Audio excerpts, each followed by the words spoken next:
Hi, Janet Fritz here for Galaxy Girl Creations. Welcome to my channel. Welcome to another day of Kit Conspiracy. This is our first official day for week 2, which means a new kit. We are using the Ginger Spice kit from Pretty Little Studio. I'm also combining it today with a Mixed Media Mayhem. We are lifting the very talented Moira O'Reilly, and I really love this layout that she did. She did some mixed media. She also cut apart some Vicky Bouton paper, and that is what gives you the circles on there. And so I took the inspiration that I am going to cut apart this page of paper strips and do a very similar technique that she did, only I'm going to turn mine so that my papers are on the sides of my layout rather than the top and the bottom. So I'm just trying to get a all of the warm colors here represented. I'm going to kind of forget about the cooler colors and use those later on in the week maybe instead. So I'm just taking the natural line of where the paper already has these warmer colors all laid out in strips and cutting around that. Once I get all of those cut out and I get my papers positioned where I want them on my background paper, I am going to mark out where those papers go and where my photos are, and then I will go ahead and work on a little bit of mixed media. So I'm just taking my pencil and doing a bit of a messy line underneath to kind of show me roughly where the papers go, and then I am going to take some scattered straw distress ink, and I started with some aged mahogany distress ink also, but the color wasn't quite the right match, so I'm going to switch over to some Merlot Catherine Pooler ink instead. I think this one just came out a little bit more red than I wanted, and so I just decided to switch over to this other color. And I'm going to be real honest, the mixed media looks terrible, you guys. It looks awful, but once I lay those papers down, it looks fine when the photos and the papers are all placed. I am just using the packaging of my Tailored Expressions background stamps as an applicator because I am doing the packaging technique where you just put a little bit of the ink and some water on the packaging, and then you kind of spread it around and dab it down onto your paper. And I could use an acrylic block for this or just the plain packaging, but I like the added stiffness of the stamp being in the package, but it's not so stiff like like an acrylic block would be. And so I like that I have a little bit more control to be able to bend it.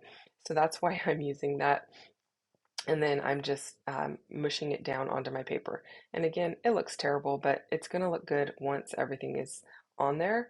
I am splattering a little bit of both colors onto my layout so that it has some good coverage on the edges as well.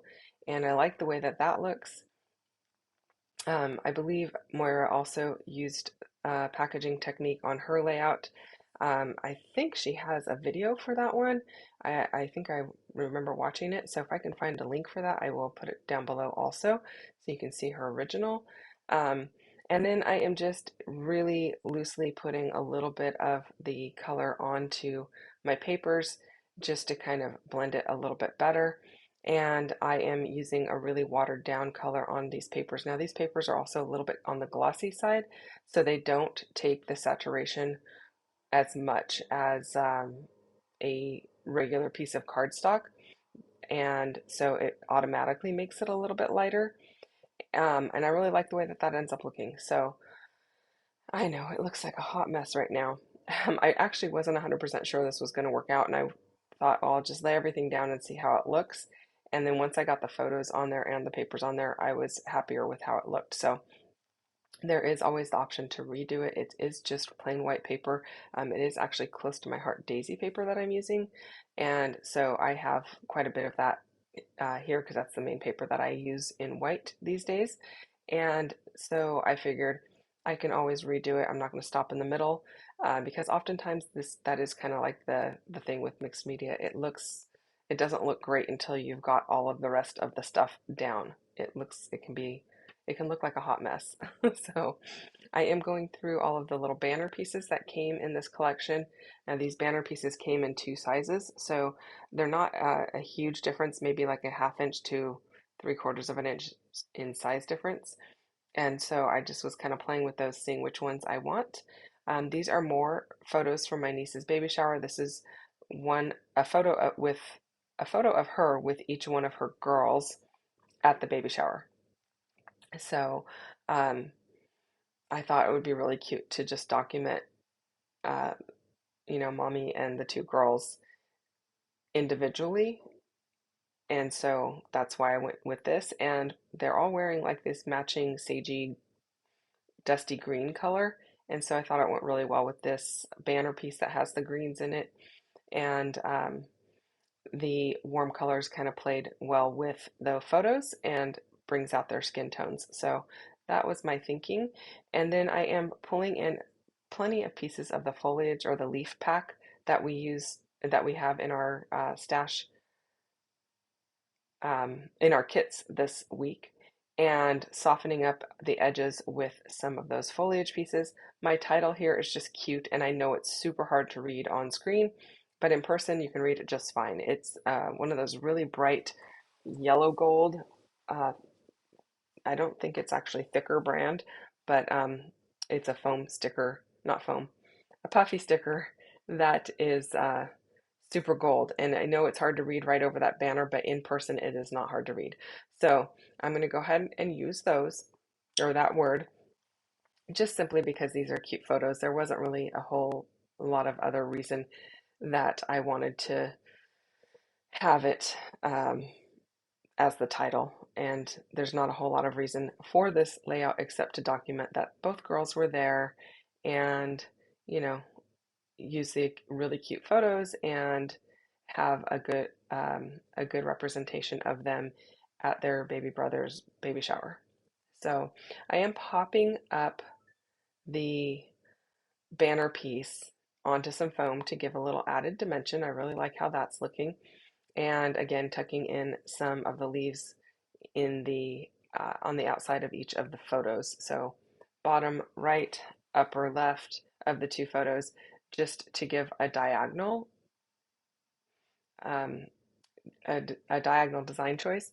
And then I am also going into that same sticker sheet. Actually, this may be a different sticker sheet.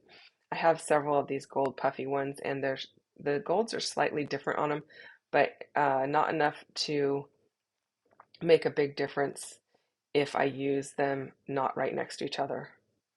That was backwards English, but it works. Um, so I am going to pull some little sprigs off of this.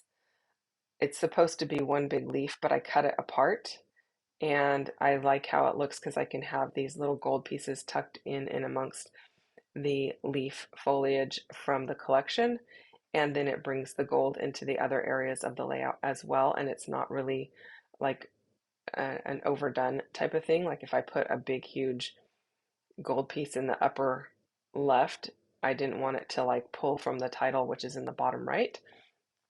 And then I just used a glue dot for the flare there. And I think that is really cute. It says count your blessings. I did flatten my flare prior to, I flattened all of the flare in this collection prior to starting working with it. And I just did that by running it through my Sizzix machine.